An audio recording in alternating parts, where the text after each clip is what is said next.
Good morning, everyone. Welcome to the 15th Annual Sustaining Colorado Watersheds Conference. I'm seeing that we've got folks trickling in here, but in the efforts to save time and keep us on schedule, I'm just going to jump right into it. My name is Chris Sturm, and I am the Watershed Program Director with the Colorado Water Conservation Board, and also the Board President for the Colorado Riparian Association. This conference is a partnership of 3 different nonprofits. I'm not sure that folks know that, and that includes the Riparian Association, Water Education Colorado, as well as the Colorado Watershed Assembly. And our conference theme this year is business as unusual. I'd like to take a moment to thank all our conference partners. We're usually at the Westin in Avon this time of year. And this year we had to change it to a virtual experience, which has been a very business as unusual challenge for us, but feeling pretty good about it today. So with the Riparian Association, you have myself and Julie Ash on the planning committee, and with Water Education Colorado, we have Jay Poppleton and Sammy Miller, and Sammy is working behind the scenes diligently to pull this off for us. And with Colorado Watershed Assembly, we have Casey Davenhill, Mallory Hiss, and Diane Keelty. And Diane is working tirelessly with Sammy as well. So thank you guys so much for helping us pull off this virtual experience. I believe back in January or February, we came up with the business as unusual theme for the conference. So there's a little irony there as we hit COVID times for the meaning of that. And I think maybe this January I'm going to propose a theme of up close and personal. And we'll see how that plays out for us. Next slide, please, Diane. Okay, well, we want to thank our conference sponsors. We could never do it without them, and we're very appreciative. At the sustaining level, sponsor, we have the Walton Family Foundation, as well as the Pitkin County Healthy Rivers. And our headwaters level sponsors, we have the Department of Public Health and Environment, or CDPHE, And then at river level, we have Northern Water, as well as coalitions and collaborations. And would like to make a very special thanks to Carol Acarius and her team, Maria Petcash and Jane Mannon, for letting us use their GoToWebinar application and for providing support for us as well. We're very appreciative. We also have stream level sponsors that you guys can see on the slide. Very thankful for them, as well as our scholarship level sponsors. We were able to provide 25 scholarships to different individuals, students and professionals, and we're very happy to have them in attendance as well. We're going to be seeing brief inspirational slides from the Walton Family Foundation and the Colorado Department of Public Health and Environment in just a moment here, and want to thank them for contributing those slides. And we'll be hearing from Peter Skidmore from the Walton Family Foundation during the first plenary. So next slide, please. So let's jump into the first video from the Walton Family Foundation.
Okay, and now we have a video from the Colorado Department of Public Health and Environment. Thank you very much for submitting this. We appreciate it.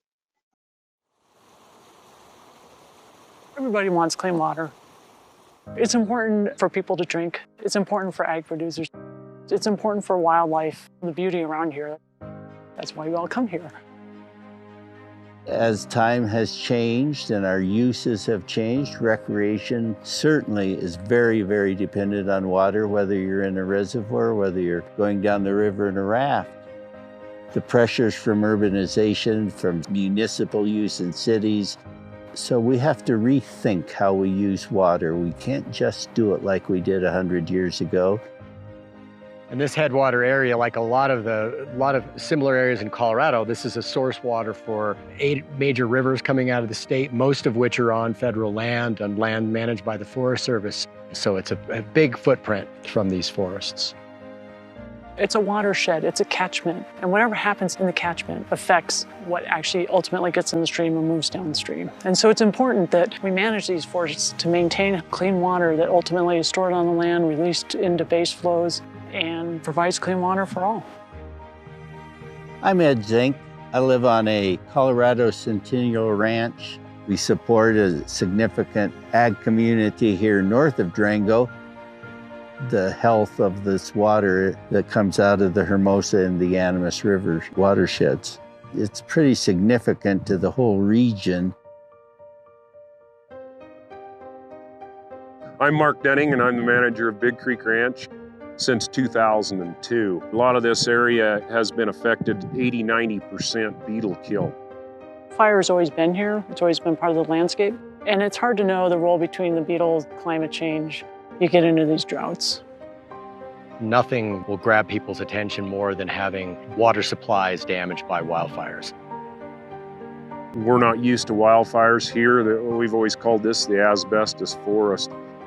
Maybe some of our past practices of putting out every fire, that wasn't such a good thing.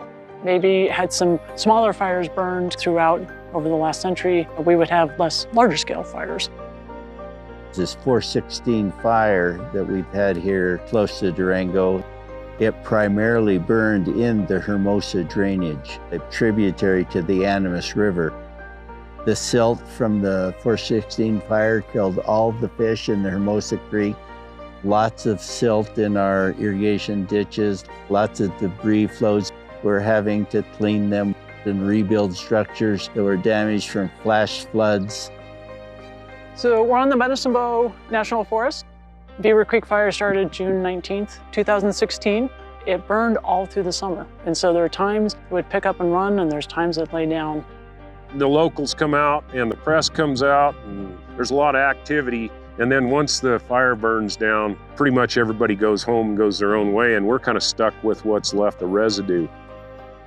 The more of that watershed that burned at high severity, the more changes in erosion you're going to get, the more you're going to get changes in stream nutrients coming out. The more severe those fires are, the longer those wildfire effects will last.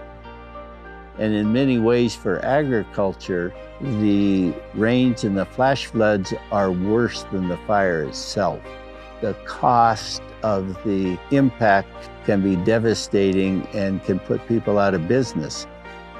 It kind of brings people's awareness to source water protection and the important role of sound land management for protecting watersheds and the delivery of water to downstream users. We need to be involved in the planning and the management of public land to ensure that it's being managed to get the maximum water production we can get.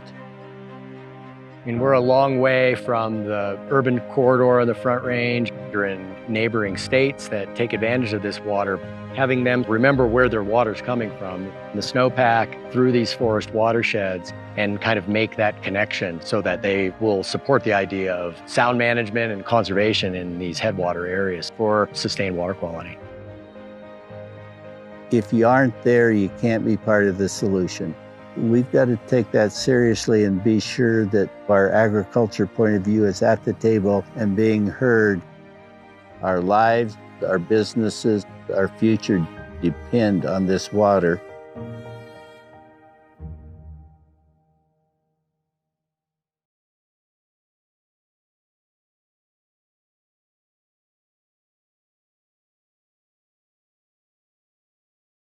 It's a wonderful video. Thank you very much. Look forward to watching that again. All right, gang, I'm seeing some more folks trickling in. We're going to do some conference announcements here. So we have the Expo platform that we're using today, gang. We'd very much like you guys to connect with the conference presenters. The speaker information is available through your Expo and the magic link that you received with the conference. We will be sharing the attendee list so that we can advance network both during and after the conference. Today at 3:45, we're going to have an interactive video social. I encourage you guys to attend this. We have a login and a password there on the screen. Many of our presentations that we would have had during concurrent tracks at a conference in person are going to be, we had those folks submit us videos. I think we have about 19 or 20 videos, wonderful content. So we encourage you guys to log in and check out the interactive video social later today. I suspect we'll have more information on this through further announcements during the day. Next slide, please, Diane. Field trips are Thursday. We are getting outside. We were only able to do 3. We had 4 originally, but the fires in the Poudre Canyon prevented us from doing that field trip. So please communicate with your field trip host. If you're no longer able to attend, please let them know so we can get other folks on those field trips if they want to attend. And of course, visit our virtual expo hall. You can access that if you're looking at the schedule on your expo application. There's an exhibitor tab on the left, or on the right if you're on the home page.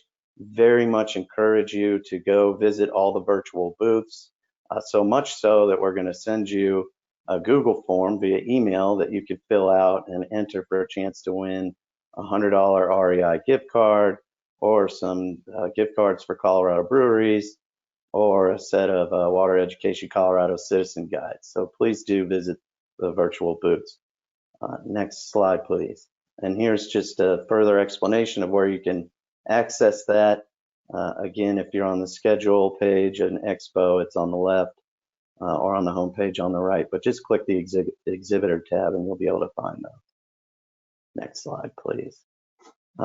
Feel free to share conference on social media. We have Twitter, Facebook, and Instagram. I just learned some of these yesterday, but I do follow many of our nonprofit groups on Facebook, so please do share about the conference on social media. Okay, this is the really cool part, folks. You'll see at the top of this slide that we're going to be using Mentimeter. We just call it Menti. This is the interactive part of the conference that allows you as the audience to let us know what you're thinking. So we will have questions in the presentations, and we're going to do a couple of those after this. So please use your phone, open a browser on your phone or a laptop, and enter menti.com. And then you'll be prompted for a code, and that code for this morning is 1958214. You can see it at the top of the slide, and we're going to have a couple of questions after this to start us off and give this Mentimeter a test run. Now, as you're accessing Menti, and again, the website menti.com, the code is at the top of this slide. As you're accessing it, I'll let you know that it's anonymous. So for the introverts in the room, very easy to have your voice heard.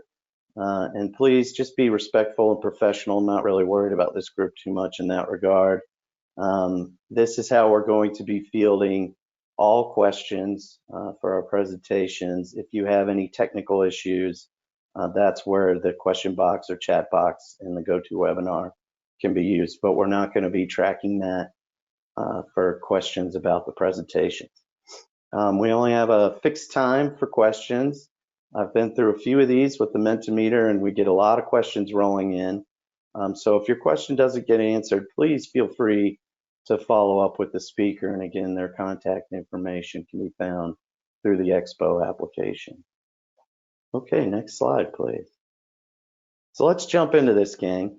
Using the Mentimeter application, and if you're just logging on now, you can still see it at the top of this slide, menti.com, and the code to get in there, and let us know in which major river basin in Colorado you reside.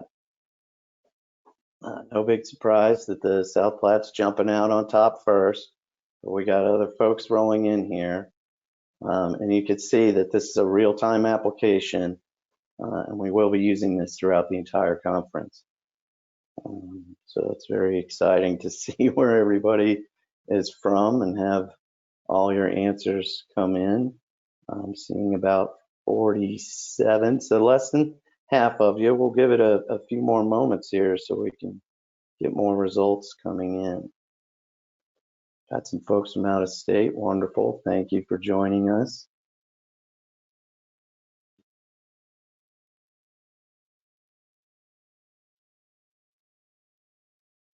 Okay. That's about, oh, we still have some rolling in.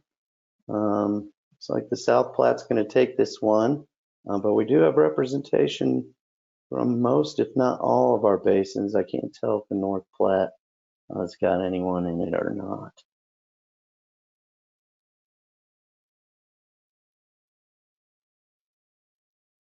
All right, let's jump to the next slide. You guys are doing great with this Menti. That's wonderful. Thank you so much for participating. So here's one that I came up with. Let's keep it as clean as possible. But in one word, please describe what business is unusual means to you in 2020. That doesn't necessarily mean what the conference means to you, but what your professional and even personal life has been in these very unusual times. See, resilience and adaptability, Zoom, definitely. Adaptation, that's a great one. Creativity, sweatpants, great answer. Challenging, flexibility, adaptation and adaptability, and Zoom are really taking this one. Patience, progress. Quiet, yeah, there's a good one. Well, thank you guys so much. That's just great. We're getting a wonderful response from this, close to 100 already. So you guys could see how Menti works. And we, like I said, we'll be using this throughout the conference. So even though that we can't see each other, all each other, and have our normal face-to-face conversations, we do have this opportunity for everyone to be heard. So very much appreciate your participation. I think we can go ahead and go to the next slide, Diane. Okay, so next up, we have Dave Merritt, who's a riparian ecologist with the U.S. Forest Service, and he's going to be entertaining us with river music. Hydrographs play a symphony. So thank you very much, Dave. So thanks very much for this invitation to present river music to this great group of people. River music is pretty much a passion project of mine. I've been studying rivers for about 30 years, and since I started first working on the Green and Yampa rivers out in northwestern Colorado, it became really evident that, analyzing the hydrographs, looking at hydrologic data, there was a certain musicality hidden into the seasonal variation and the seasonal patterns and interannual variability in rivers. And so I started thinking about that musicality and wondering if there's any possibility of getting a river to express themselves in a more kind of visceral way. So, it took a while to kind of figure out how to convert river daily average hydrographs or 15-minute hydrographic data to tones and then ultimately into music. But that's what I'm going to present to you here. And because it's multimedia, there's going to be a combination of images, music, time-lapse photography, and video. It kind of caused me to have to become a video editor, which I'm not. But I think the best way to view this would be to go to full screen and put on your headphones. This is something that's become increasingly popular, sonification of data. And I only discovered that after starting to mess around in my studio downstairs in my house at night and try to figure out how one would go about converting a river into music. And incidentally, this was all done off the clock, wasn't part of my government day job. This no taxpayer dollars went towards this. This was a total passion project in the basement, and I hope you enjoy it. So with that, I'll introduce river music.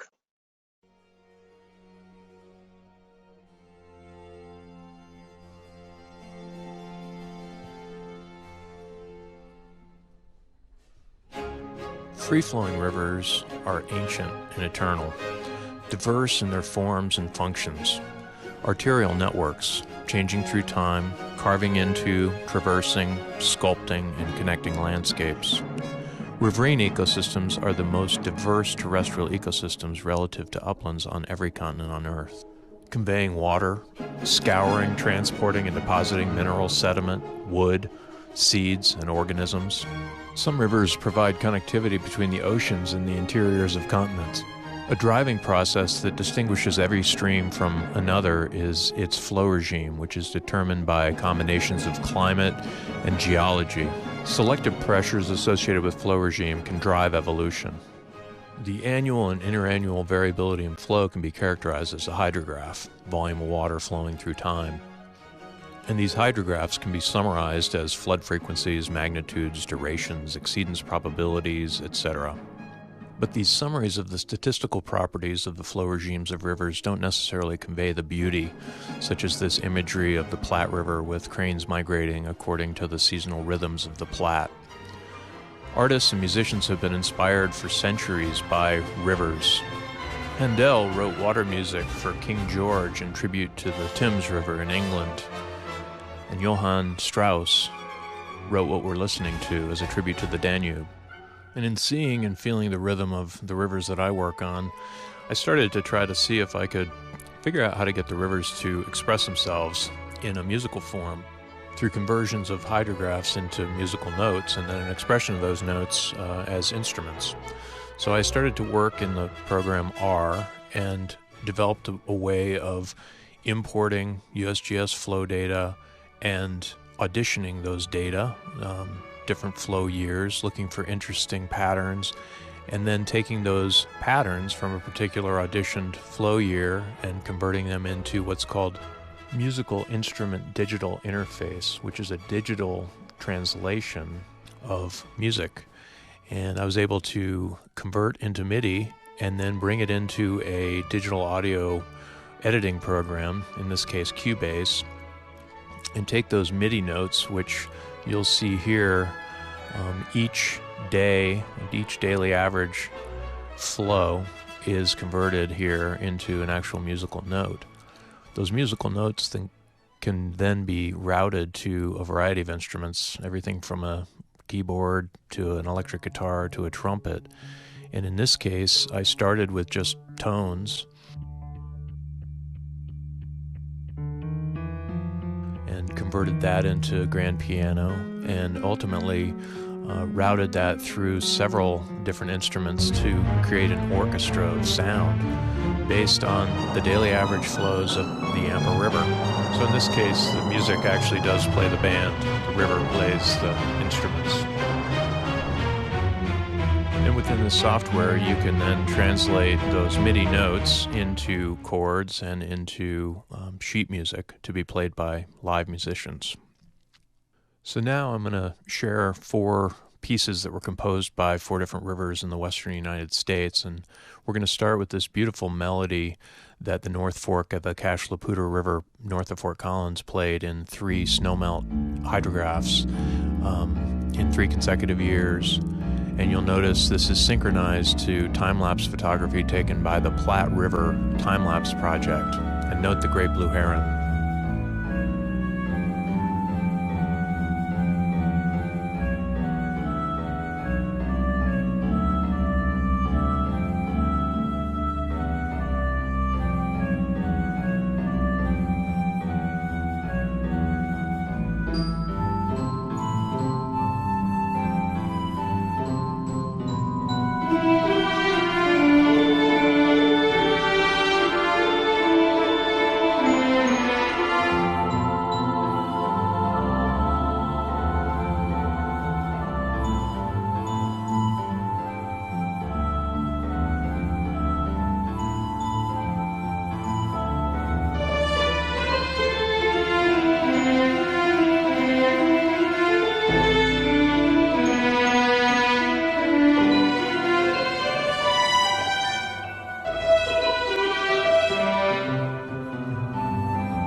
mesmerizing. I feel a little like Lawrence Welk queuing up the next big act. But the next creek we're going to do is St. Vrain Creek near Lyons.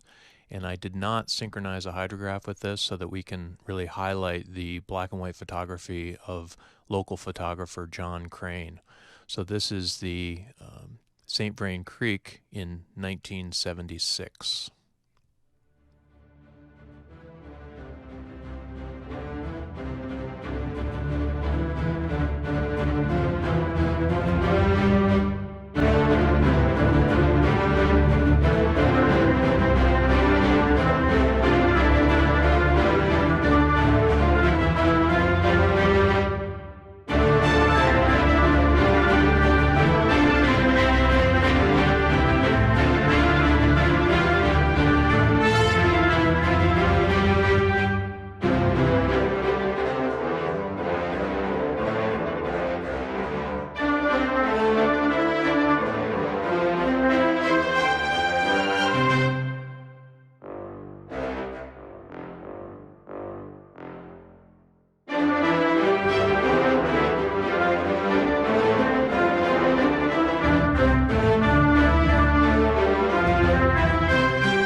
Wow, dramatic. Sounded like Igor Stravinsky, but that was St. Vrain Creek in 1976.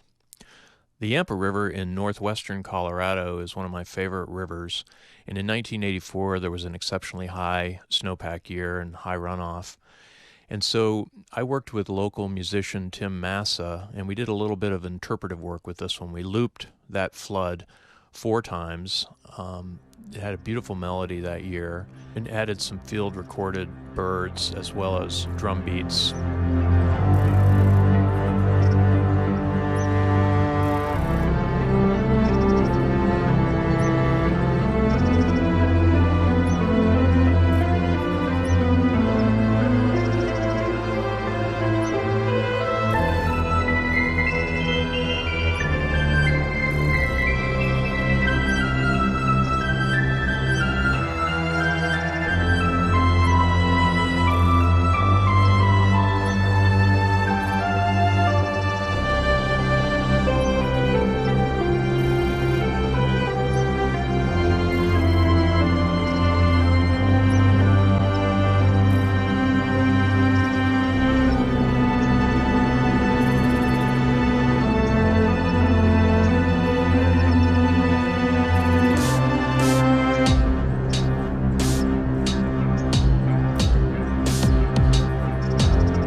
Beautiful melodies from the Yampa River in 1984.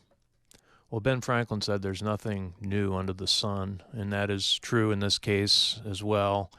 Here's another interpretation of water flowing into digital music. What you're seeing here is a temple, a water temple, a monument to the history of water control in Mexico City. It's marking the place where two old water systems conjoined. One is coming in from the west, from the Lerma, a separate watershed, and another part is coming in from Xochimilco. These two different sets of architectures bring together two different epochs of water control history in Mexico City. Maybe an ancient Aztec pyramid is actually a modern structure, and underneath that representation is the big aqueduct that brought the water from the Rio Lerma system about 40 miles away. It went underneath where I am standing here and into this building that resembles a Roman Pantheon, where there was an enormous tank where visitors could actually look into and see the water that came from afar into Mexico City. Now the water has been moved because it was damaging the murals that Diego Rivera painted in the building.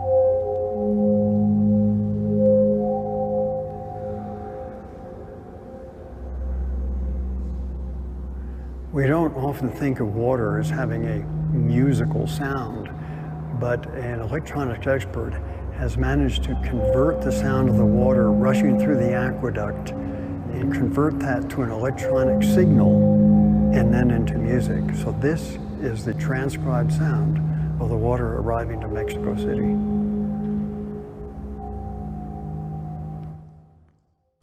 The next piece we have for you is the Green River in western Colorado and eastern Utah. And this river was dammed in 1963, and so this is 3 years of snowmelt peaks prior to the completion of that dam and 3 years after the completion of the dam. So this is the Green River at Greendale.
This is the last winter before the dam is completed.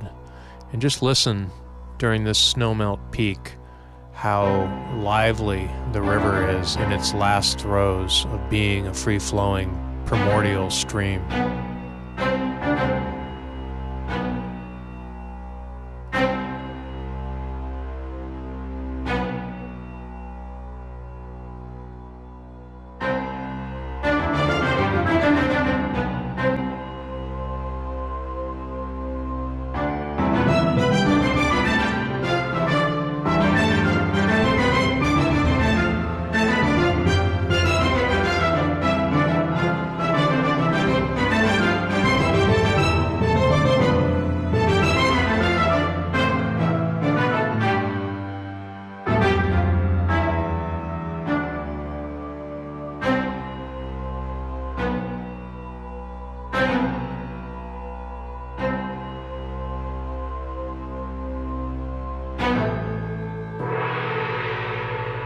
As you will hear, for a few years following the completion of the Flaming Gorge Dam, the Green River was in a perpetual state of winter as the reservoir filled.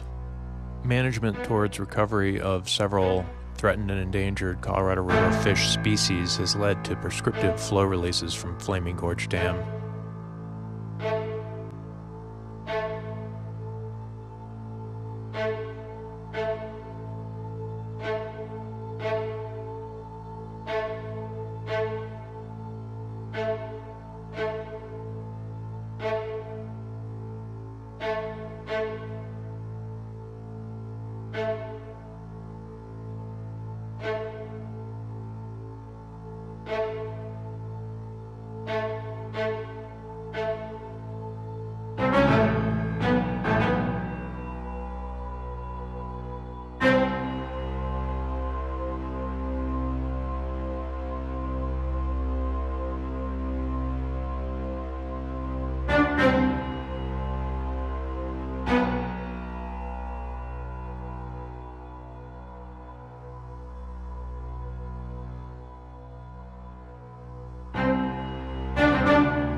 Welcome back.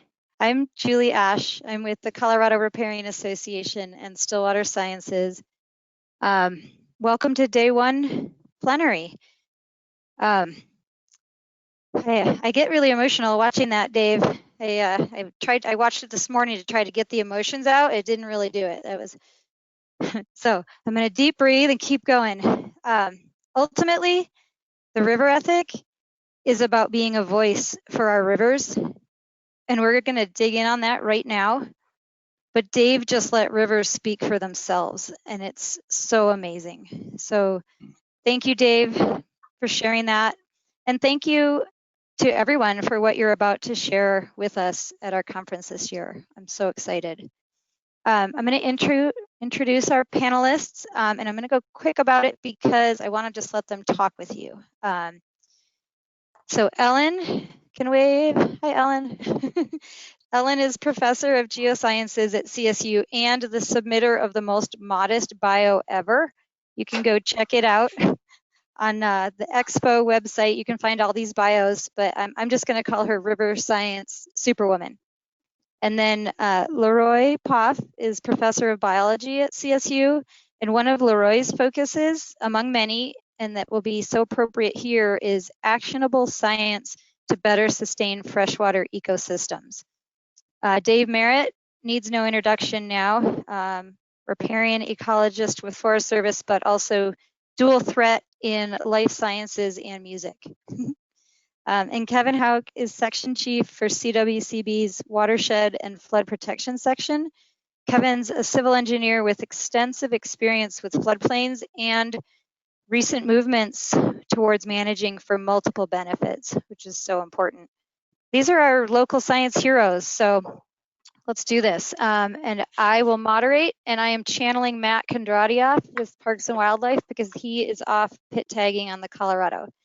Can you do next slide? Okay, so get ready for solid science delivered inspirationally. Background, the first river ethic dialogue we held in February of this year through CRA's Colorado Stream Restoration Network series of workshops, and I know a lot of you here now were at that. Some of that dialogue really high level I've captured, but we just want to continue this dialogue.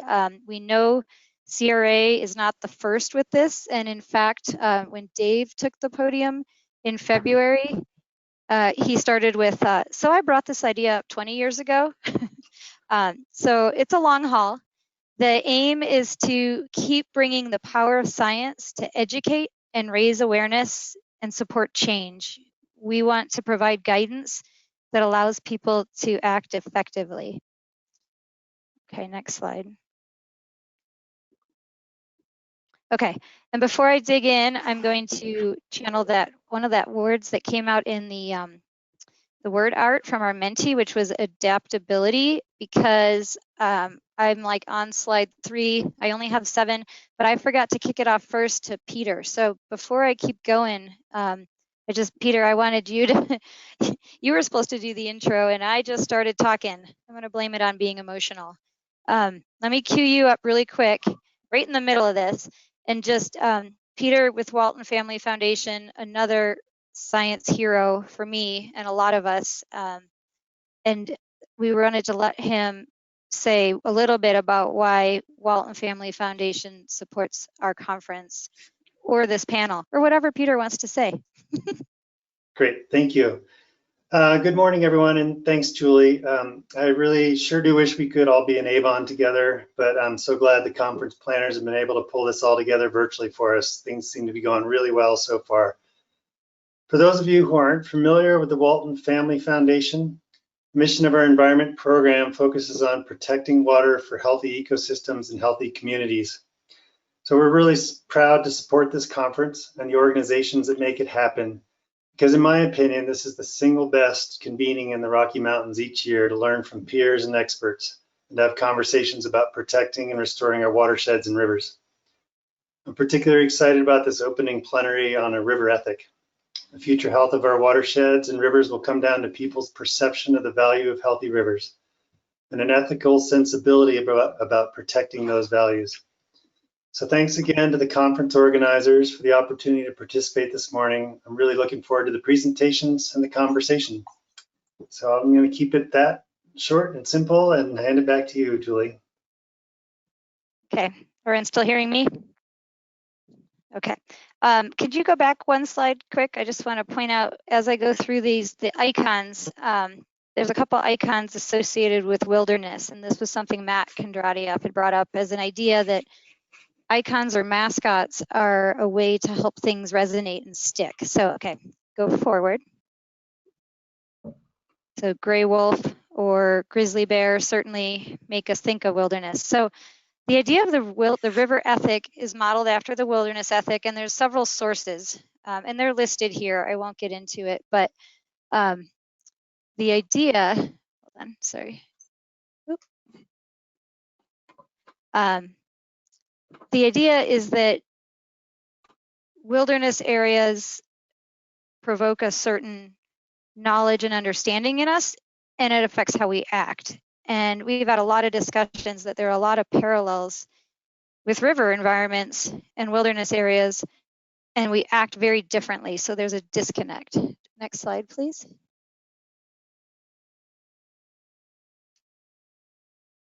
Okay. And so some of those parallels, special places, we know there are dangers. In wilderness areas, we go in prepared. My vision, if the river ethic takes hold and dives with people and moves forward, is a river ethic means to me a future where we would approach every river and creek and stream and gully and drainage and wash with the same awe and respect and care and concern that we inherently bring to wilderness areas. And I don't think we do that right now. I see it in my personal life. I see it in my professional life. I use a funny image here of a little boy climbing out of a culvert, but we know that rivers are actually dangerous. We lose people to rivers. And Matt has a story of Frog Rock on the Arkansas in 2010, where a boater was caught in a hydraulic and died. And responses were, maybe we should blast Frog Rock. Should we change the river because they can be unsafe, or can we educate better? And that's some of the crux here. Personally, as a mom, I've tried to raise my daughters with not try to steer the crap out of them, but whenever we go over a culvert like that, I talk about how it's dry now and it looks like a fun place to play, but scary, scary, dangerous place. And one thought here is the river ethic is hard to put it in a nutshell because it means so many things to so many different people, and we'll get into that. But if we don't understand them, we're going to act a certain way. And so we're trying to draw some parallels and bring really solid science to move this forward. A couple bullets here. Oh, the professional. You can see the pictures. I just threw in 2 sites that I've worked at myself as a restoration practitioner recently, and I did totally steal your photo there, Kevin. You'll see that in Kevin's slide coming up. But that's Estes Park. There's not a lot of room for the river, and that's a problem, and we have to propose treatments and manage in a certain way. I say there's still a lot of potential there. But on the other side is a ranch in Wyoming, and I think if we really understand rivers and what they need and how to care for them, we would not try to apply the same treatments in both of those areas. The last 2 bullets here are just really high level, some of the main messages that came out of the February CSRN, and I want to make sure we remember them.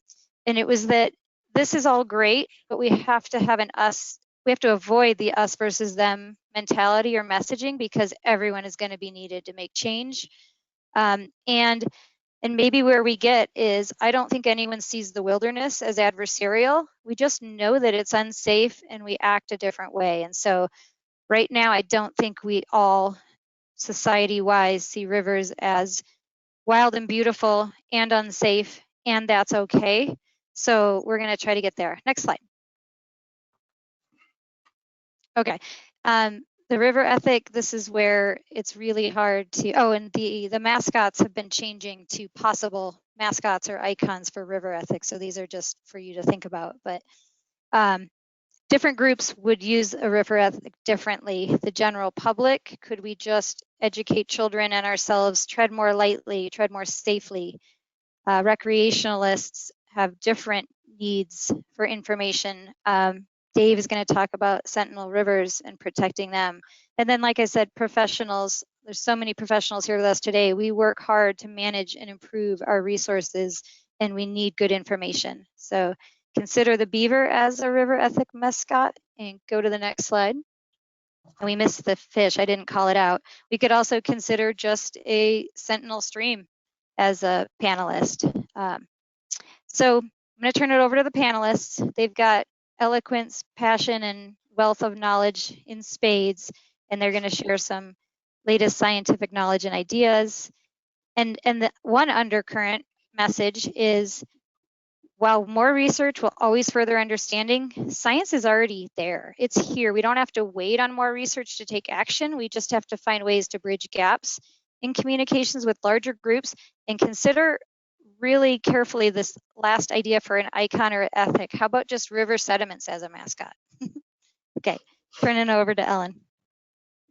Thanks very much, Julie. So in this first part, I'm going to talk a little bit about the physical foundation that I see as important to a river ethic, and the subtitle, The Importance of Being Messy, will become clearer as I go on. So if I could have the next slide, please.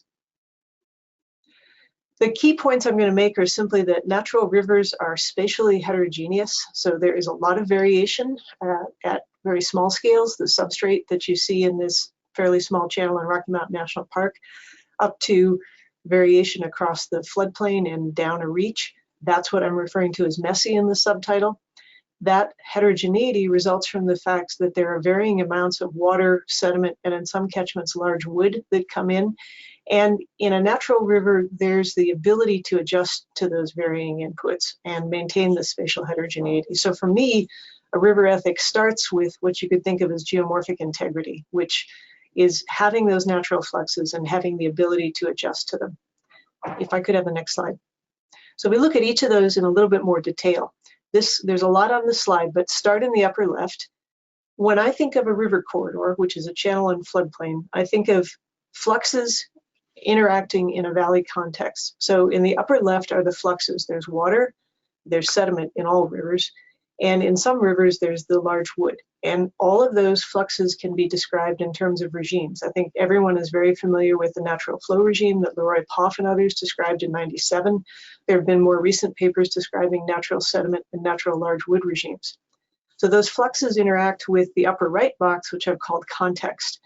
Where are you in a river network? In the headwaters, down in the lowlands? What are the spatial limits of the channel adjustment? The two photos there, one on the right is from interior Alaska. It's a very broad floodplain. The one on the left is the Colorado River in the bottom of the Grand Canyon. It's a very narrowly confined canyon.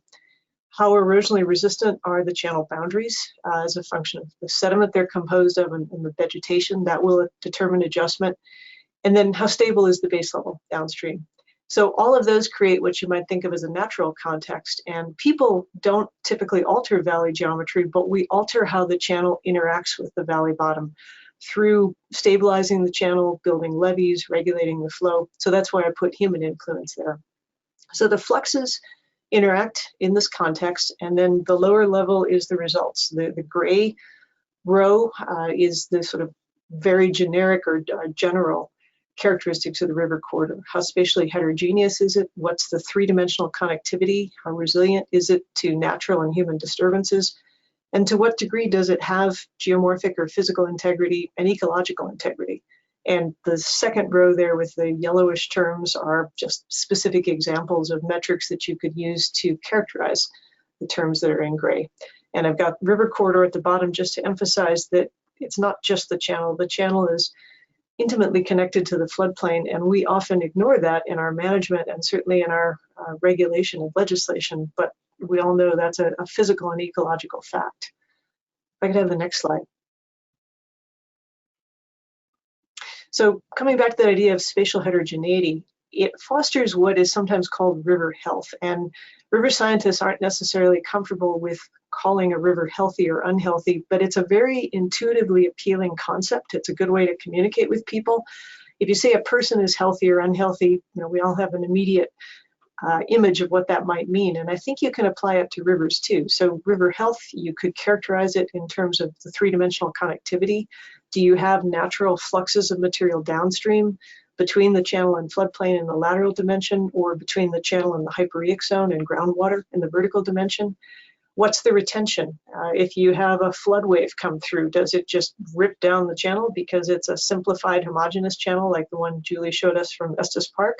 Or is there a lot of retention in, say, beaver ponds, as you see in this site from Rocky Mountain National Park, or in the floodplain? If you have more retention and more connectivity, you typically have greater denitrification, more carbon storage, more abundance and diversity of both aquatic and riparian habitat, more biomass, biodiversity, more resilience to the extremes of hydrology, whether it be wildfire and drought, as we're experiencing now, or floods. So in general, spatial heterogeneity fosters ecosystem services. And what we as people have done over the last 2 centuries, at least in North America, is to really simplify the spatial and temporal variations in rivers. We've simplified and homogenized river corridors, so we've lost a lot of those ecosystem services, or at least they may not be completely lost, but they're degraded and less effective. If I could have the next slide. So to put very bluntly, I would love to see us get to the point where we do not immediately see bank erosion and say, fix it, it's bad. This title on the first paper says it very well. Bank erosion serves a lot of very important ecosystem functions, and it's a natural adjustment to changing water and sediment inputs. In the same way, I would love to see us not automatically pull large wood out and regard it as only a hazard. It does create hazards, but it also creates a lot of benefits. And beavers and beaver dams. If we make them icons, maybe we'll be a little less eager to pull their dams out and reduce some of their ecosystem engineering. Could I have the next slide, please? And there are definitely steps being taken in this direction. I think both of these national scale manuals that are freely available online are a good indication of this. We are taking a more nuanced approach to large wood and to both reintroducing beavers and mimicking some of their actions. Neither of these activities or forms of river restoration are easy or straightforward. They're not a panacea, but they're a step in the right direction in terms of restoring some of the spatial heterogeneity in natural regimes. If I could have the next slide. And these were 2 phrases that I heard after the 2013 flood in particular: put the river back in its place, which meant put the channel exactly where it was before the flood, even though the channel moved because it was a form of adjustment. And in many cases, it moved into human settlements that were built across the floodplain. So we need to think about that a little bit more carefully, about room for rivers and what the river's place is. And clean up the river. If you're talking about appliances and used cars, absolutely. But if you're talking about sediment and large wood, it's not dirty. But this gets into how we perceive rivers and thinking about them as something that can be manipulated for a variety of reasons, including aesthetics, rather than taking a river ethic approach and thinking of them as an ecosystem. If I can have the next slide.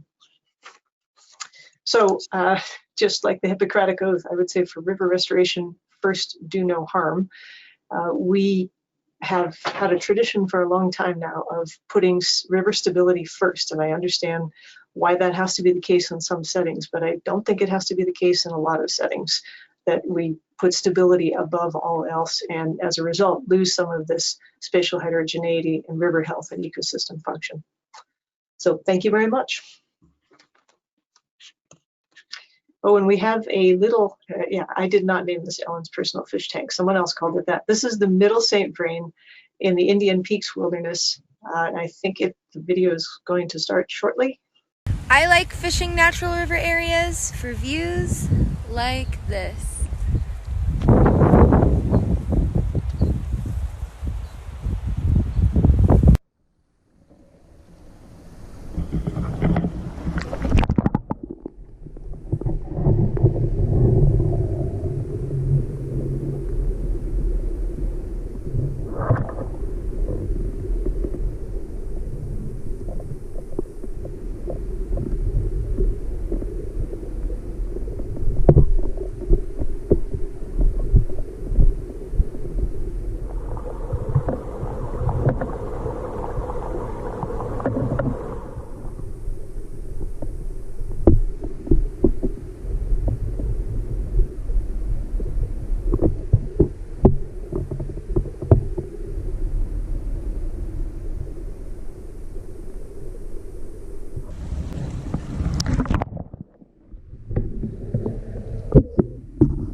So hopefully you are seeing the Menti question, if you'd be willing to send us a clip like what Ellen was narrating, the fisherwoman on the side of the creek, 10-second video clip on what a river ethic means to you.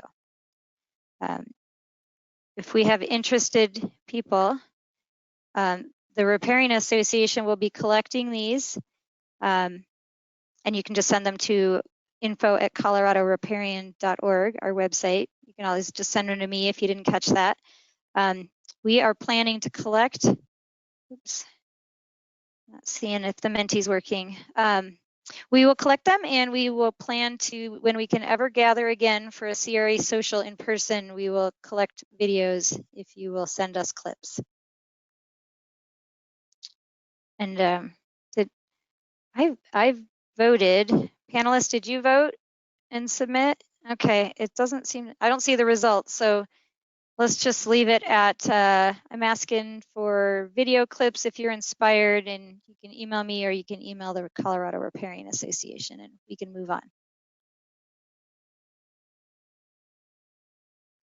Okay, turning it over to LeRoy.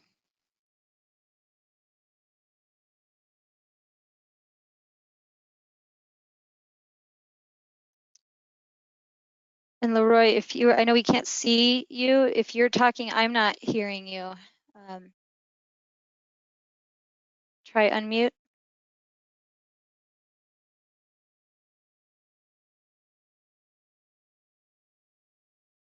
Is anybody else hearing LeRoy?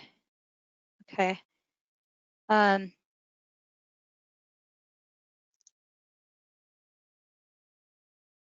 I'm gonna check with conference behind the scenes. I don't think he's, LeRoy, try unmuting from your controls, because I don't think we've got you muted from behind the scenes.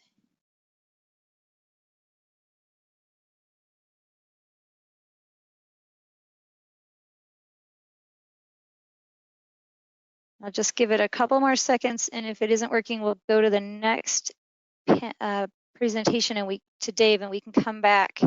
We'll work with LeRoy on volume. Sorry about that.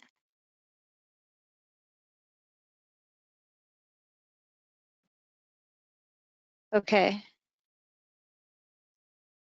How about let's move, I don't know, Dave, if we can bump you up, and we'll try to get LeRoy on the back end. Wait, I think I'm here now. Yeah, there you go. Okay. The buttons on my computer don't seem to be following my wishes. Oh, there we go. Okay.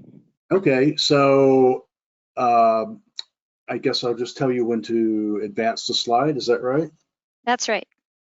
So I wanted to talk a little bit today about a river ethic for the Anthropocene, a term that we're all increasingly familiar with, and I think rivers are something that people really care about, and but they're under assault from a lot of utilitarian perspectives. We use rivers for a number of social purposes that aren't necessarily consistent with sustainability of river ecosystem function. And I think this is a big challenge for us going forward as population grows and as climate changes and as trade-offs become increasingly necessary. So one way to, I think, develop a river ethic is by articulating what it is we need to understand about how rivers work, so that that understanding, science-based understanding, can be brought to bear in conversations about management decisions on rivers. And certainly for the last 200 years or so, we've not thought about the ecological functioning of rivers as part of the thing that we want to sustain necessarily, but I think that's increasingly important. And certainly for wilderness rivers, as Ellen pointed out, that's very important. So I would like to sort of develop some simple messages on how to protect rivers and how to communicate this to the broader public. And basically, any ethic that we have about rivers needs to embrace healthy ecosystem river ecosystem function, okay? And especially again in the Anthropocene. So could you go back to the first slide? I didn't see the first slide. And can you just start that? Because this is a really cool thing that PowerPoint just sort of suggested for my first slide. Anyway, you can't see it. The water's actually moving. It's an underwater video, which is pretty cool. But that nonetheless, let's go forward.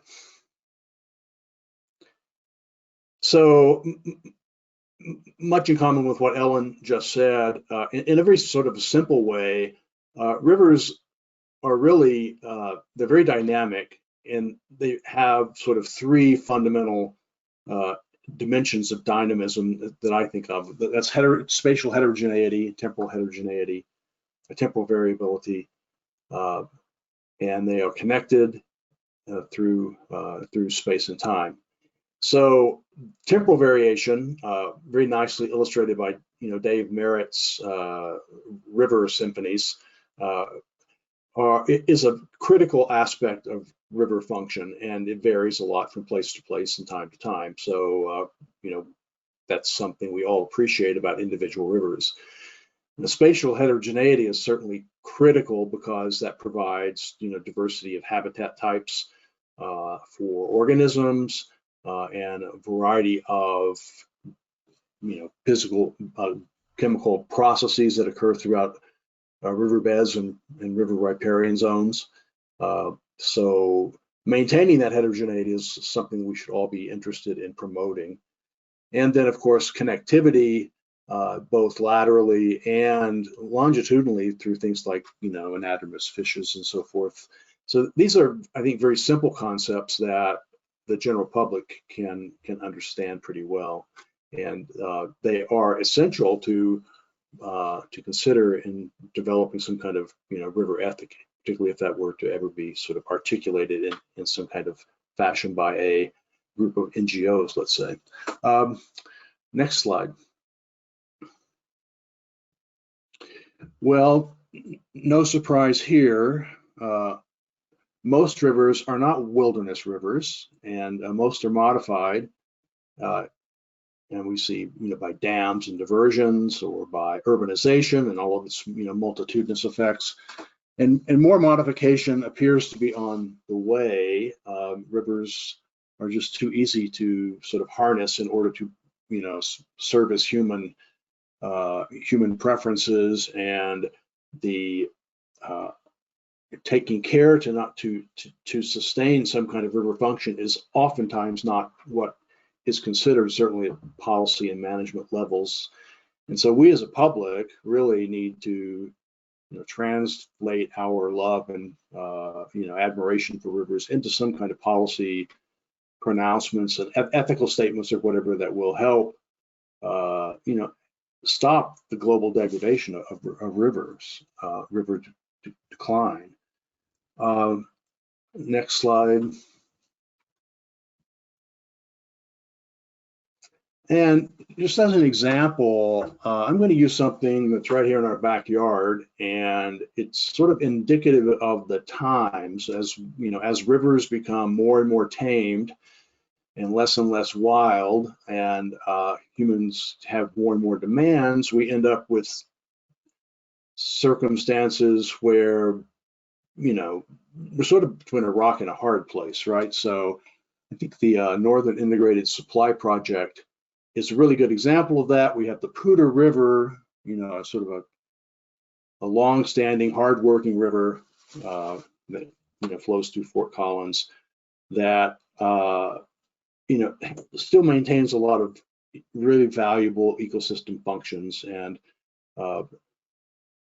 we have growing populations in Colorado, and people want more water. And I mean, just this week in Fort Collins, we've been asked to save water and not water plants or cars, and that's really good. Conservation is going to be a big part of any river ethic. But this particular project poses a real risk to river integrity because it wants to take away the peak flows that sort of define one very important dynamic of river function, and that was shown in Dave's musical presentation with respect to like the Green River. Okay, you take away those peak flows, then it really not only changes the sound quality, but it also changes the the ecological function and the persistence of the biosystem that's that's part of the river. So next slide.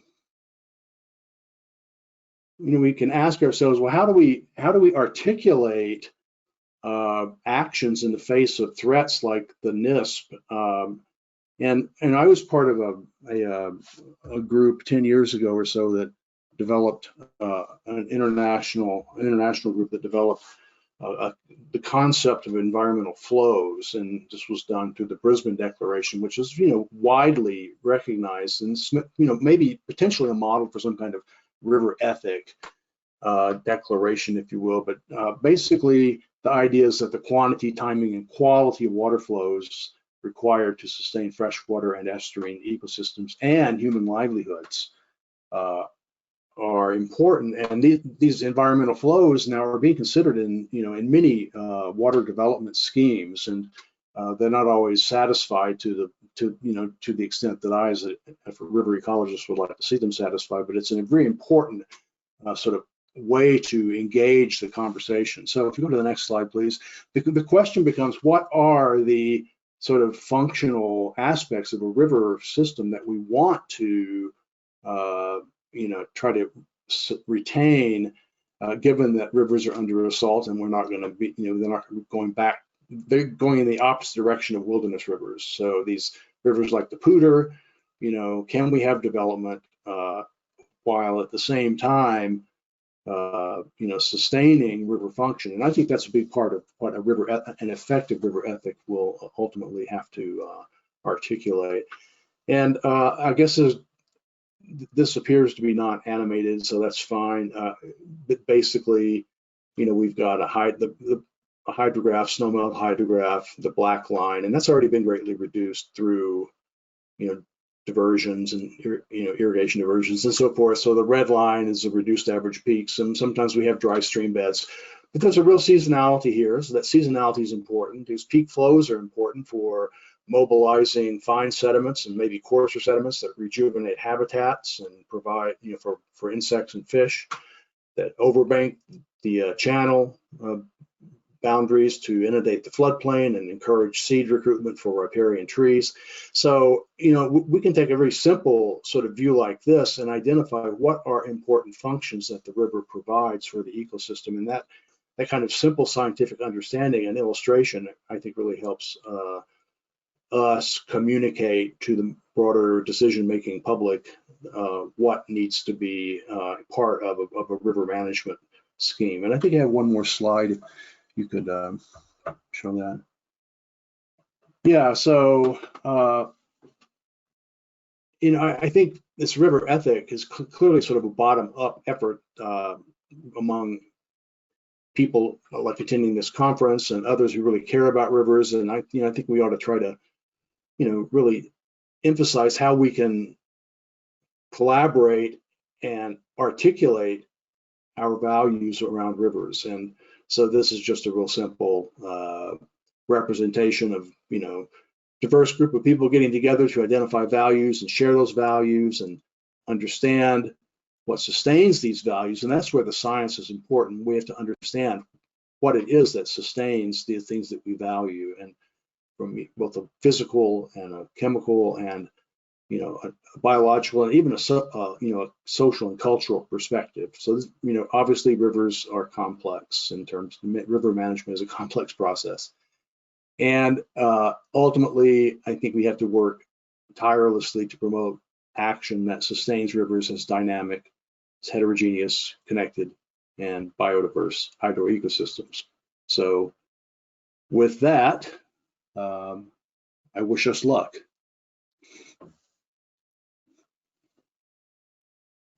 I'm going to mute myself now, unless. Okay. So let's do some interaction. Go to your Menti, and you should have this question: how can we better communicate the importance and beneficial aspects of large wood and bank erosion to everyone, stakeholders and regulators? You can just enter a couple short words. We're not looking for essays. And that's a great one.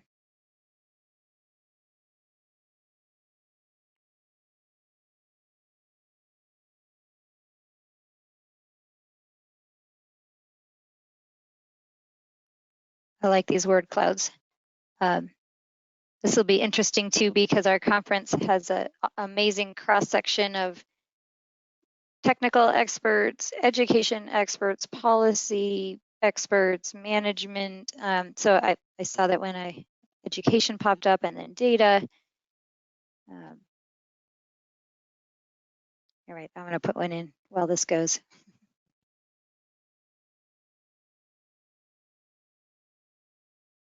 Okay. Probably we could move to the next one.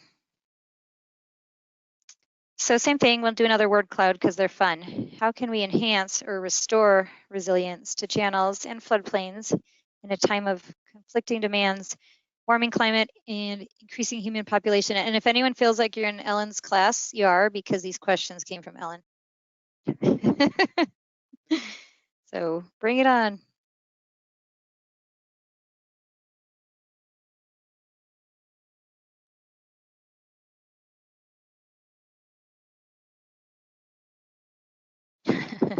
I think the beavers are winning. Yeah. I'm trying to stay focused and not just keep entering it so that they do win.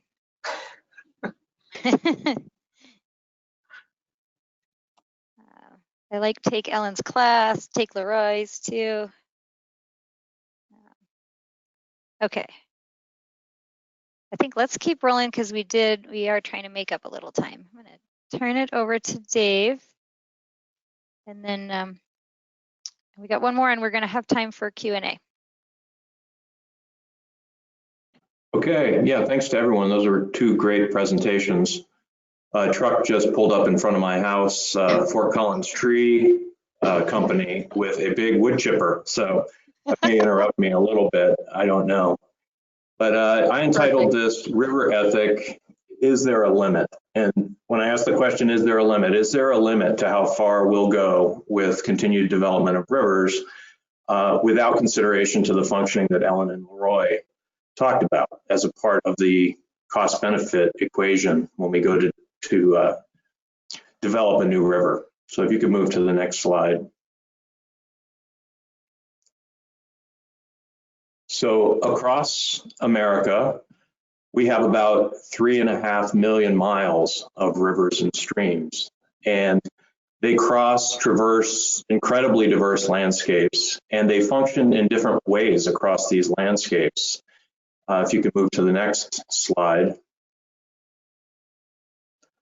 Ellen has already described how channel morphology and climatic regimes really determine the seasonal variability in rivers, and how that geomorphic integrity is really a key element to rivers. And that geomorphic integrity, the definition of that and the processes behind that vary from river to river. I mean, I often tell people when I'm in the field that I learn from every river I work on, and they each teach me something new.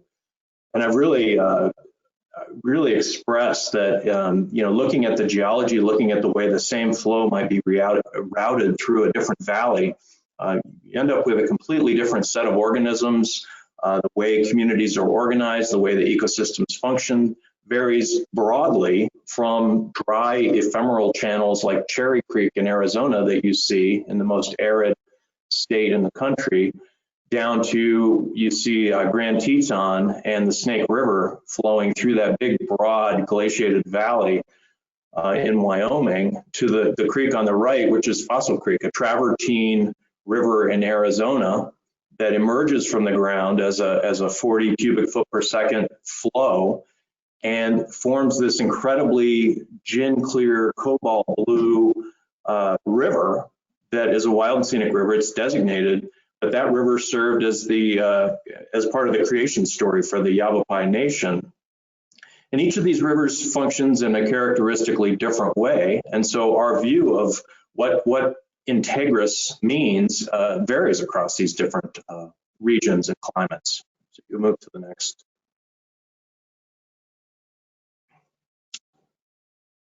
just to express the incredibly diverse geography of the Western United States. And I feel really lucky to have worked in Pacific Northwest streams and in streams in the Central Valley of California, down to the southernmost streams in Arizona, throughout the Basin Range and in the Rocky Mountains and out on the prairie. And it's just, it's amazing diversity of form and function. And like I said in the music video, I mean, these basically across all continents on Earth, including Antarctica, these riverine systems that operate through being connected throughout a watershed, through having gradients of moisture, and through having fluvial disturbance, present really some of the most unique ecosystems on Earth. And across a region like this, they represent a tremendous amount of biodiversity and natural history and evolution. So you can move to the next, please. So you can flash through these next few slides. This is basically just an expression of some hydrographs from a prairie stream. You could move to the next. A stream on the Colorado Plateau, the Yampa, driven by snowmelt in the Southern Rockies, to some of the Verde River, which is a stream that's really influenced by monsoons and winter frontal storms as well as snowpack, has a completely different hydrograph than out on the Coast Range of California. And so this regional variation is really important to appreciate, and the fact that within each of these ecoregions, within each of these climatic zones and geologies, there's a lot of variability from year to year as well. And that variability really serves a lot of ecological and evolutionary functions. So you can move to the next. And again, just another example of frontal storms and monsoon floods that create a characteristically unique hydrograph. And again, just a illustration of the forms and functions, you know, the Green River here and an inter-mountain wet meadow complex supported by a stream that's spring-fed in central Nevada in the upper center. And look at the stark contrast between the uplands of the Toyabe Range in Nevada up to the left and that lush, incredibly rich riparian zone that supports neotropical birds from as far away as Costa Rica. So it's just an importance and something to really feel what that integrity, that geomorphic integrity means and what it supports and provides. It's supported insects and fish communities for millennia in each of these places. So you can move to the next. And you know, the unique combinations of flow regimes within each of these regions, the unique sediment regimes and wood regimes and nutrients and all the attributes of these systems have really served selective pressures and created these organisms that are uniquely adapted to different systems. So everybody is familiar with the two fish on the left that are in the Colorado River system, endemic fish that are designed. They were designed and sculpted by the rivers to be able to hold their position during high snowmelt runoff events and just hunker down on the bottoms of these streams. I mean, we live on a continent that has paddlefish in the center of the continent. It's amazing. And the bird in the center here is a yellow-billed cuckoo. And these are endangered or threatened birds in Arizona that we've recorded in the field, them nesting in some of the areas that I work. So this is just an expression, you know, the ruby spotted damselfly and aquatic insects and these spectacular disturbance adapted riparian plants are all functions of, and they collect themselves around rivers according to these seasonal patterns of flow and natural flow regimes. So you can move to the next.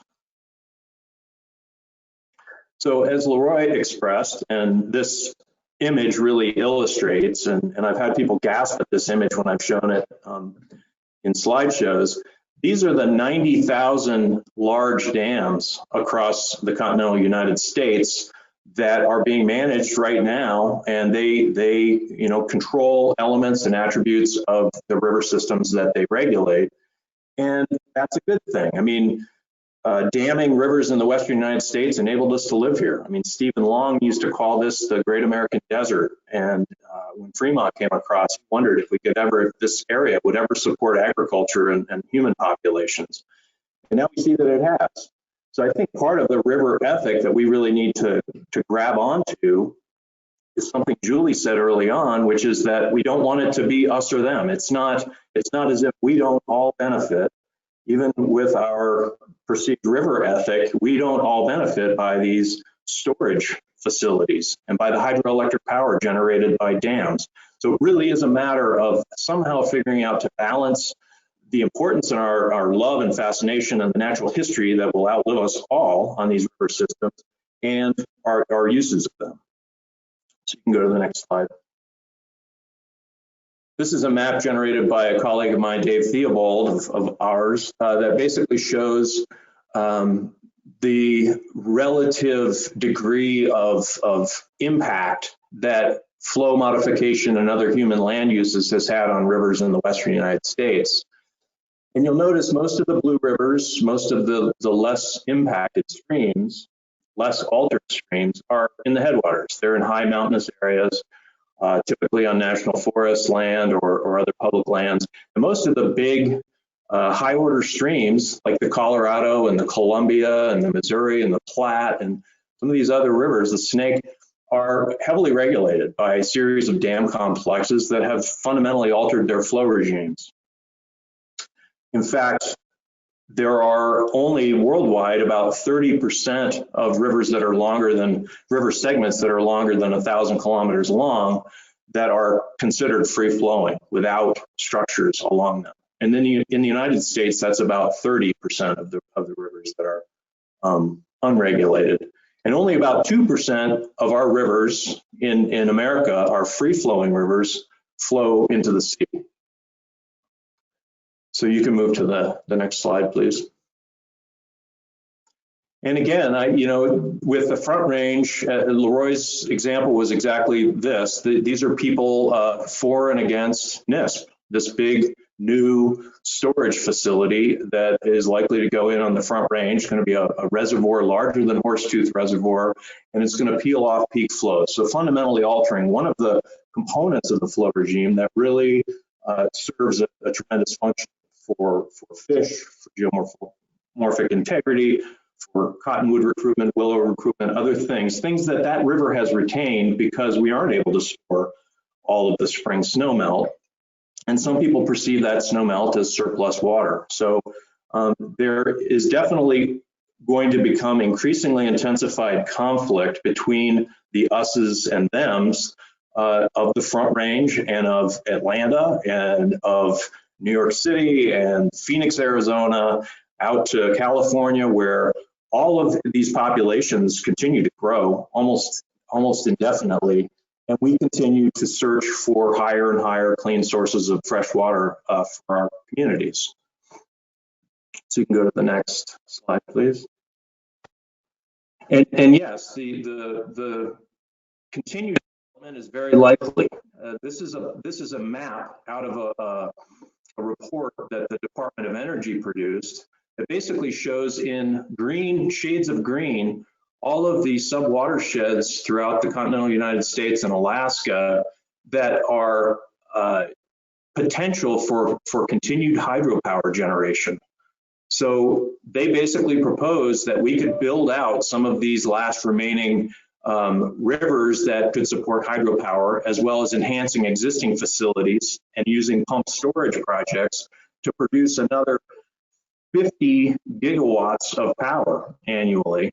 And that would provide for something like 50,000 homes. And their proposal basically identifies streams across the country that could be either the hydroelectric power facilities could be enhanced, or these could be streams that aren't yet developed that could serve a hydropower generation function. So you can move to the next slide. So, I conclude with this. We have recognized the beauty of rivers, and there are many protective measures that have been enacted basically since the 60s. I mean, under Nixon's watch, the Wilderness Act was signed, the Wild and Scenic River Act, the Endangered Species Act, and what these acts serve to do is try to protect the wild attributes of wildernesses or the natural or historical values of the national parks. Our wild and scenic river system is great, but it it is very, very small compared to that 3.5 million miles of streams. You know, there are just a handful of wild and scenic rivers, and they're typically pretty short stretches. And a lot of the work that I do works with wild and scenic rivers, trying to figure out how much water they need. We have wild and scenic rivers that are downstream from dams. We have wild and scenic rivers that are adjacent to roads. The Cache Lapooter has a wild and scenic reach. So it is one means of designation and protection of the outstandingly remarkable values associated with streams that are unique or different or outstanding. Every state has some kind of in-stream flow program in the Western United States, and they vary in terms of what they mean. Many of them protect a low flow, a base flow, a minimum flow in streams, which is one really key component of flow. But again, there's a whole range of other components that are really important. And in the federal government, when there's a wild and scenic river or a wilderness, the federal government actually was entrusted by Congress that if there's a designation of wilderness or wild and scenic river, that these agencies have to apply for federal reserve water rights, which are essentially, that's a water rights system that was set up to protect Native American reservations and protect their water supplies. But they also protect, or can be used to protect, wild and scenic rivers and wilderness. Many rivers are operated, you know, dammed, regulated rivers and free-flowing rivers to comply with the Endangered Species Act to protect critical habitat. Very recently, one of my other favorite rivers, the Vindel River in northern Sweden, was classified by UNESCO as a World Biosphere Reserve. So it's being protected in perpetuity now for its natural properties, but also in protecting and supporting local economies and human cultural needs of these areas. That's another way to go about protecting particularly outstanding rivers. And I'll just make a note as I get into this idea of a Sentinel Rivers network. The Vindel River, which is now a biosphere reserve, was one of the rivers that back in the 60s, the Swedish EPA decided to basically that the salmon industry was important enough to their economy, but they also really needed to generate hydroelectric power. So they actually very strategically decided to fully develop out every other river up the Baltic coast. So they've got rivers that have 30 dams along their reaches, and they generate lots of hydroelectric power. They've got rivers immediately adjacent to them that still support salmon populations and maintain their connectivity from the mountains to the sea. I think that's a really good lesson to be learned, because they could have developed every one of those rivers partially. You know, they could have looked at those rivers and said, okay, well, here's a steep reach. That's a lot of hydraulic head. We could put a hydropower plant there, and let's do it on the next one in those steep reaches and the next one. But they had the foresight back in the 60s to say, let's keep a few free. Let's keep a few free flowing and let them function like they have historically. And so that can be done through legislation. It can be done through a constitutional amendment. But my proposal, it's just a pitch, is that we still have 2% of our free-flowing rivers that flow into the sea. We still have 30% of our free-flowing rivers that are larger than 1,000 kilometers long that are functioning like free-flowing rivers. It might be a good time for us to think about protecting the natural heritage that has emerged from these river systems, and potentially fully developing out those rivers that are already kind of cooked. And so I propose this Sentinels River Network to preserve a natural river heritage through identification of those free-flowing rivers that are still performing the functions that they historically did, and then maybe providing a little bit more of a liberal approval process for going ahead and building out rivers that are already heavily impacted. And so it's just a thought, and you know, it really comes back to that beautiful sound of the Yampa River. The Yampa River is a river I can't imagine for the life of me why it isn't a wild and scenic river. But I think the likelihood of that getting a designation and getting approved by Congress to be a wild and scenic river is very slight, and that's because it has water that's necessary for agriculture, and you know, it has a relatively free-flowing condition. It's got dams on it, but it still supports the native Colorado River fishes. So that would be a good candidate for a Sentinel River. So with that, I'll turn it over for discussion. Oh, and we're gonna turn it to, oh, sorry, one question. And I think we're trying to We're trying to see if we can borrow 10 minutes from lunch so that we get through this. We're running a little late. We're going to adapt. So let's answer the question.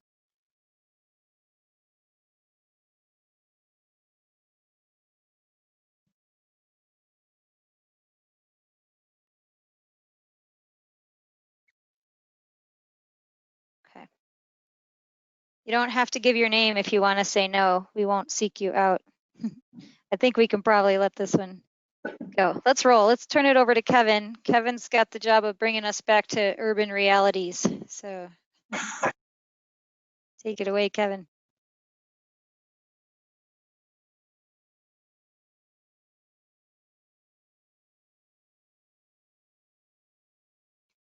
No.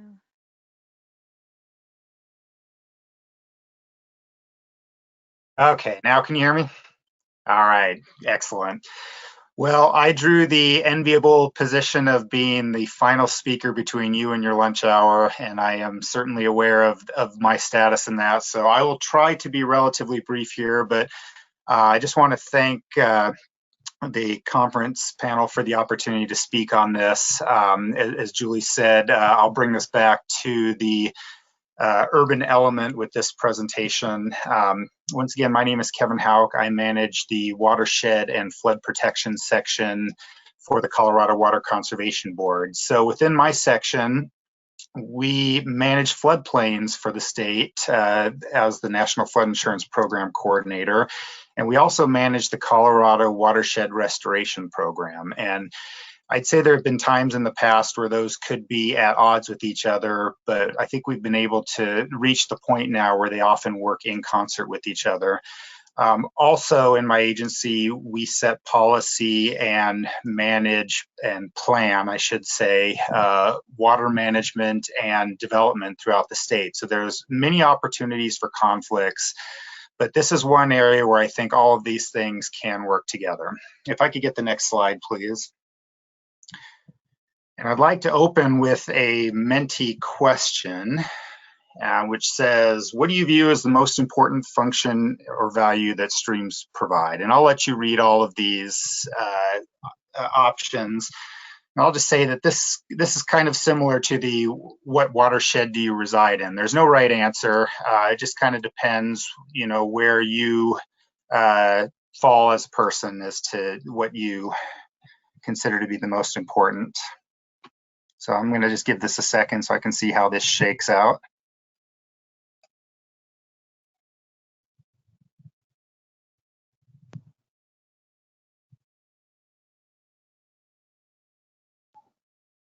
Okay, and I'll let you keep answering, but I'll just kind of respond to this right away. I find this interesting, and I think everybody will have kind of a different view on this. I think even people within my own section that I manage may have a different answer for me.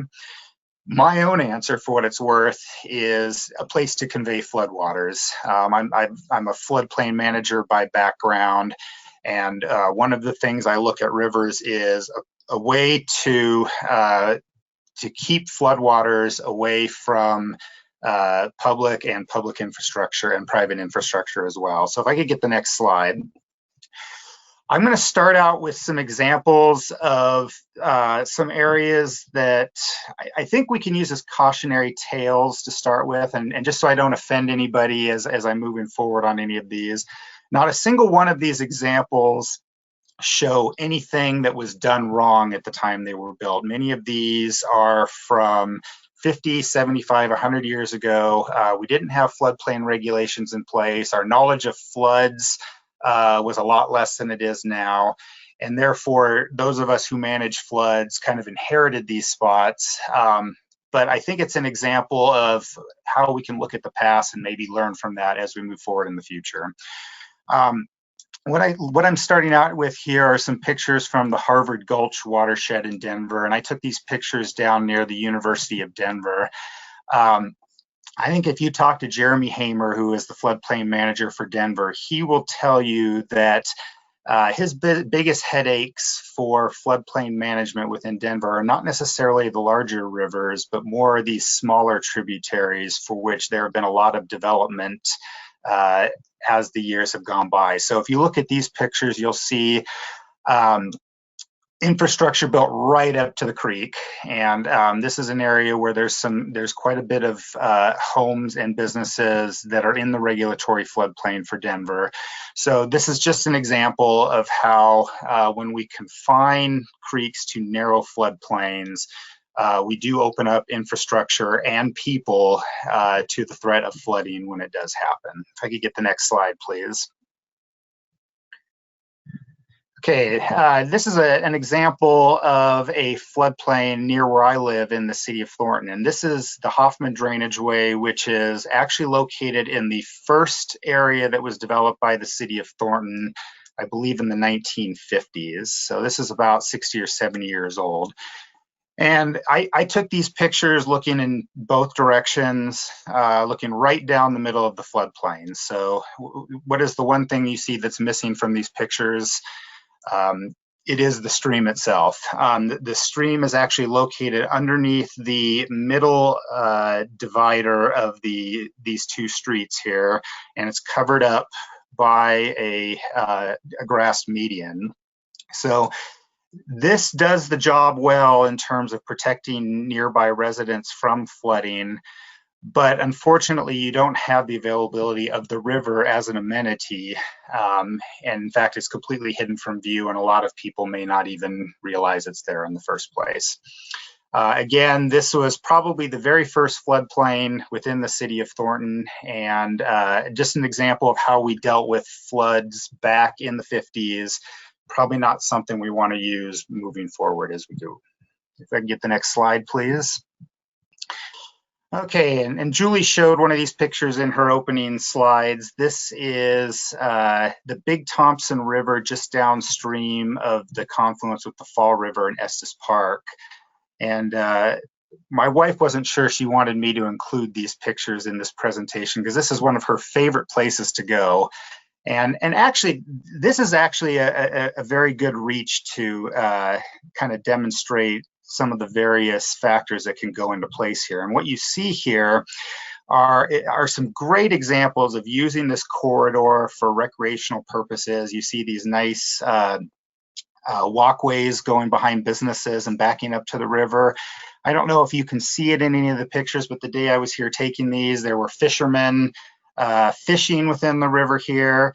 It's a great ecosystem for fish and everything, but what is the big problem that you see right here?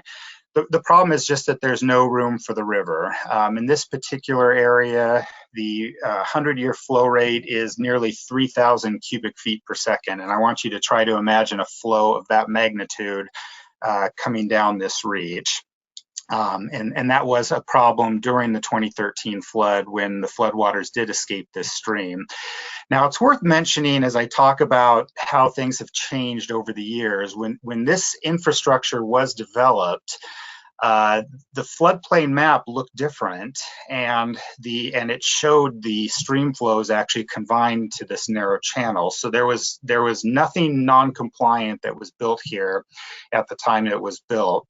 But it just kind of shows the caution that you take if you build infrastructure right up to the edge of the floodplain. As things change in the future and our understanding increases, and in some cases, as here, our understanding shows that floods are bigger than we thought they were in the past. So now we have inherited a floodplain here with a great deal of very valuable development within it, and we have to manage that moving forward. If I could get the next slide, please. Okay, and another issue that we often face in urban environments is that we see quite a bit of stream bank erosion as upstream urbanization takes place. I know Ellen mentioned this earlier in her talk that maybe stream bank erosion isn't always a bad thing. But in urban areas, it's something that generally isn't desired, either for public safety reasons or for property protection reasons. And what you're seeing on the left there is a very famous eroded stream bank on Fountain Creek downstream of Colorado Springs. On the right, you see more typical erosion that you see in urban areas. And unfortunately, if left unchecked, that can continue to erode property away and create property protection as well as public safety issues. So if I can get the next slide, please. And I'd like to move on to one more Menti question for everybody here, which is, when altering streams for project purposes, what is the most important factor to consider? And again, this is, there's no right answers or wrong answers to this question. It's just kind of where you fall based on your backgrounds. It'll be interesting to see what we have here. I'll give you guys a couple minutes to enter in here.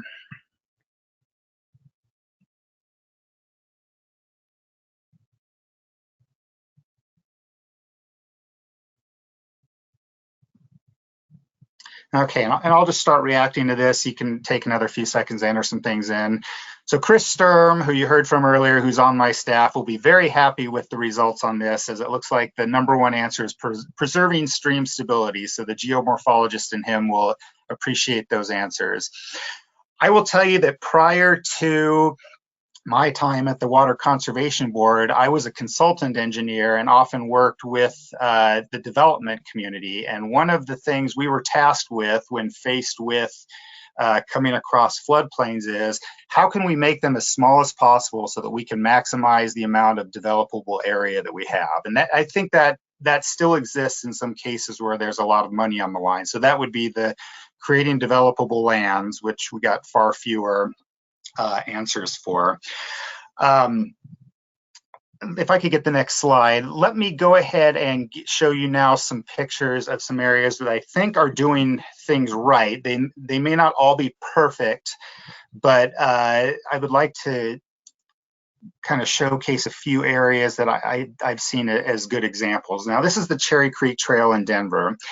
And you might ask, why am I including this in here? As far as us river folks, we may not look at this as being a shining example of what to do with rivers, but I want to emphasize that there's really two scenarios that we're working with in cities. One is the core of the cities that are already developed, already have infrastructure, and we're trying to protect them.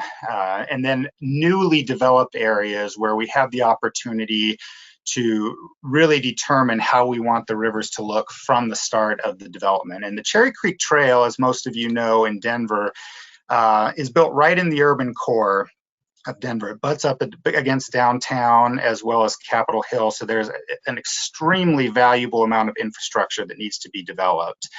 And what they've been able to do here is keep the floodwaters away from that valuable infrastructure while also making this a community amenity.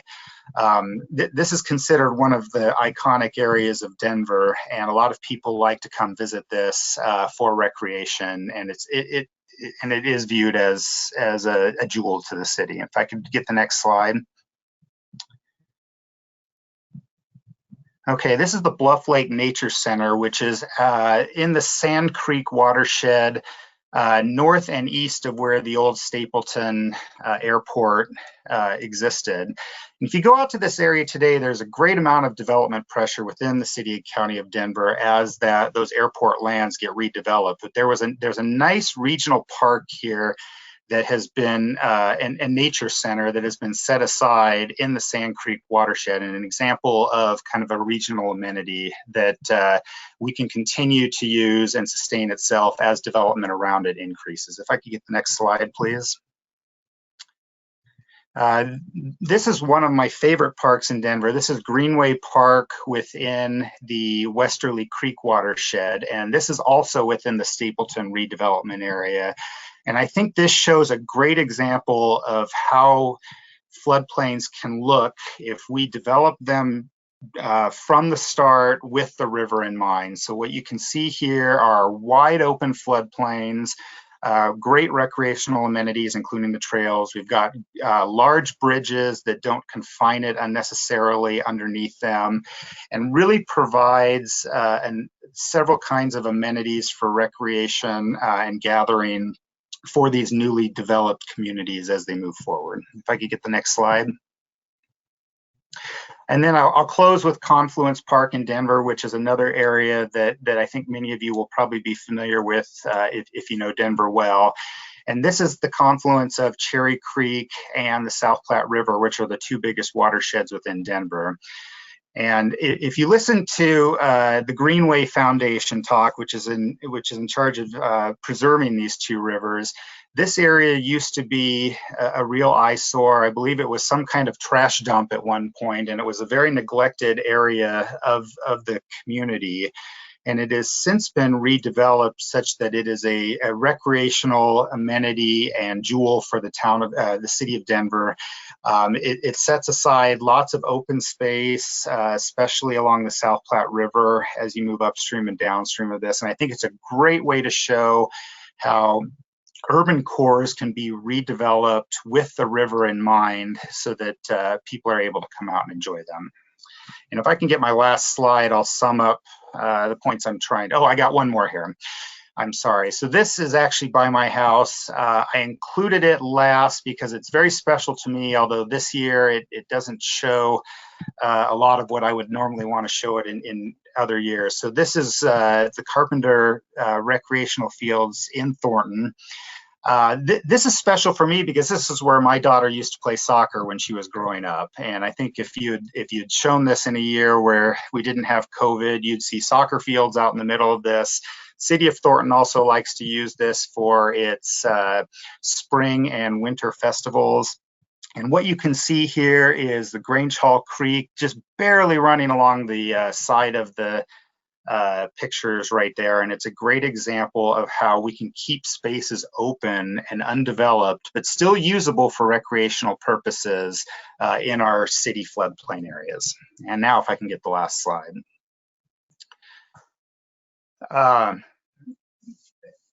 My river ethic for rivers in cities can probably be summarized with one statement, and that is just let floodplains be floodplains. The best way that we can allow rivers to operate how we would like them to within cities is to give them plenty of space to do what they need to do. And as I mentioned earlier, unfortunately, with older areas of cities, sometimes we inherit floodplains that are already confined and challenging. But what we want to look for are multiple benefits that we can be provided by these floodplains. You can use that through parks, open spaces, recreational fields, golf courses. Any of those kind of uses are great examples where we're not putting infrastructure at risk in floodplain areas. Where possible, they can be used as water quality filters. Floodplain regulations make it harder to develop floodplains for a reason in cities, and sometimes floodplain regulations are often viewed as a hurdle and an obstacle that you have to get around if you're trying to develop an area. But there's a reason that they exist, and I think if areas can be developed with these floodplains as a community amenity, it allows the rivers to function more the way that they're supposed to. And I will wrap up with that, Julie. Thank you for your attention. Thanks. Okay, we are behind. We're going to do a couple things to catch up. We're cutting into your lunchtime. We will be still starting at 1 o'clock with session number 1. Next slide. This is just from Aldo Leopold, who says everything brilliantly. Just that an ethic is a social evolution and never going to be able to just be static. I think we covered a lot of content and it's obvious to see that. Keep going. There's one more Menti question. We'll do it really fast and see if we can do a few Q&As. So it's a little hard to read. If you can read it, these are just some starter ideas of what kind of products, what could we do with a river ethic that would put it out to all the different users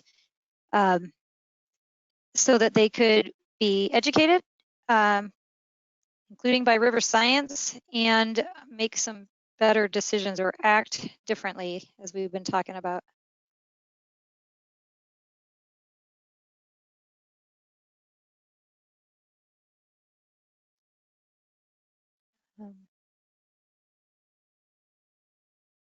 Okay. Just let it go for a couple more seconds. And then I'll let you a little bit control your own destiny. We're going to use there's one more slide with just some inspirational quotes. We'll just flash it. And we wanted to do Q&A, and I know this group could do Q&A for a long time. When the Menti slide comes up with questions, if no one enters any, you will be telling me you want to go immediately to lunch, and then we will go immediately to lunch. If you type in a question, though, I'm going to take it, and we're going to cut off at We'll only have a couple minutes anyway because we have a few announcements just to keep you organized. Jayla also behind the scenes is gonna do some emailing as a way to keep getting you info. But I think these quotes mean a lot to me. There's so many more, but there's the classic, in the end, we will conserve only what we love, love only what we understand, understand only what we are taught. And I really like some of these other lesser known quotes, perhaps. Just how do you start making change? Seems overwhelming, a small group of committed people, but I love that Margaret Mead quote. Okay, let's do the slide that lets you decide your own fate. How hungry are you? And we wish we were feeding you and eating together.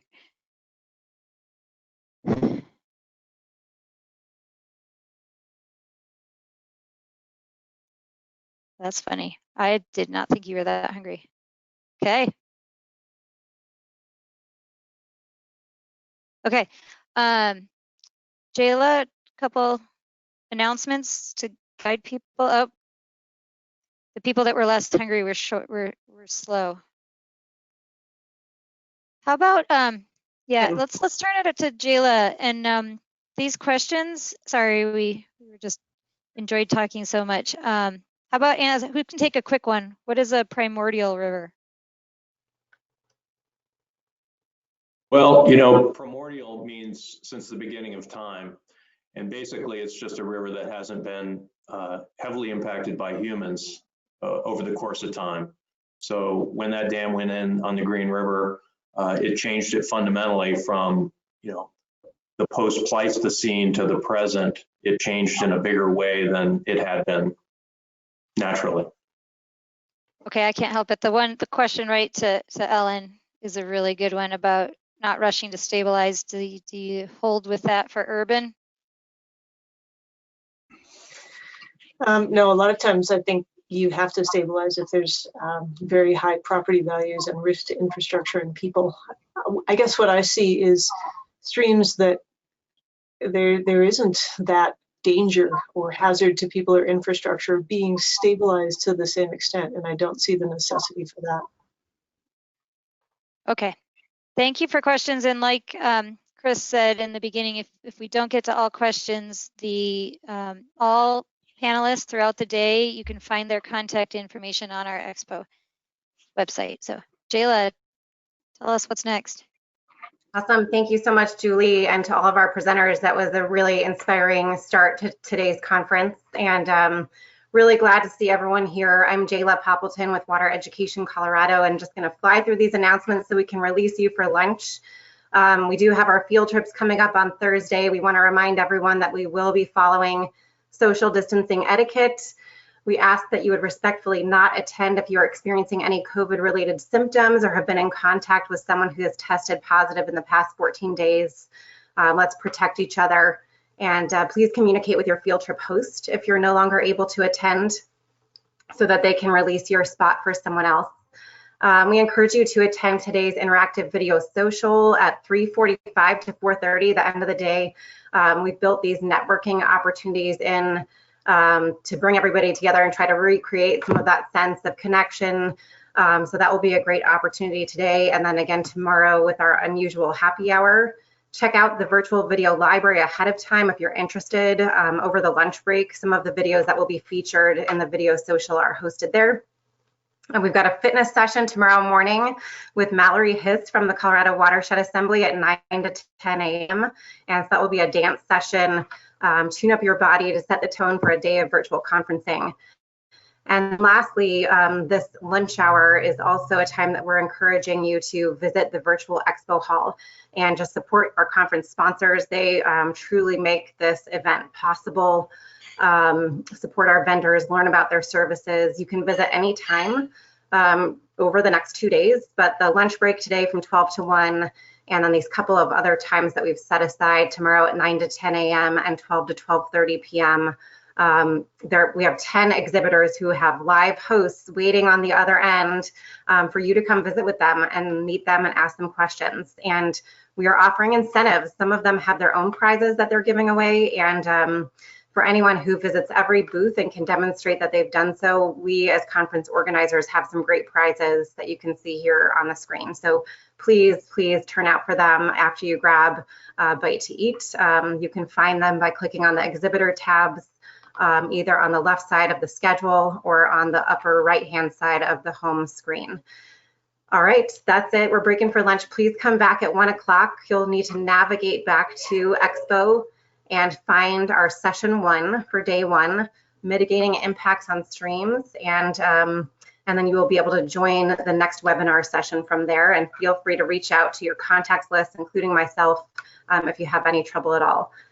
All right, thanks everyone so much. We'll see you at 1 o'clock.